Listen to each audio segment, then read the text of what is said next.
គ្នាដឹងហ៎ app ABA ឥឡូវយើងអាចចុះឈ្មោះអ្នកសេដ្ឋកិច្ចខេត្តប្រព័ន្ធបានទៀតចឹងនឹងធ្វើមិនអត់តោះមកមើលទាំងអស់គ្នាជាដំបូងចុចចូល ABA របស់លោកអ្នករួចធ្វើការ scroll ចុះមកខាងក្រោមរកពាក្យសេវាកម្មស្ថាប័ន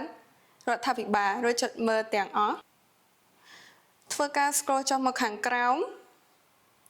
រកពាក្យថាធនាគារ Digital សម្រាប់ការអភិវឌ្ឍសេដ្ឋកិច្ចក្រៅប្រព័ន្ធ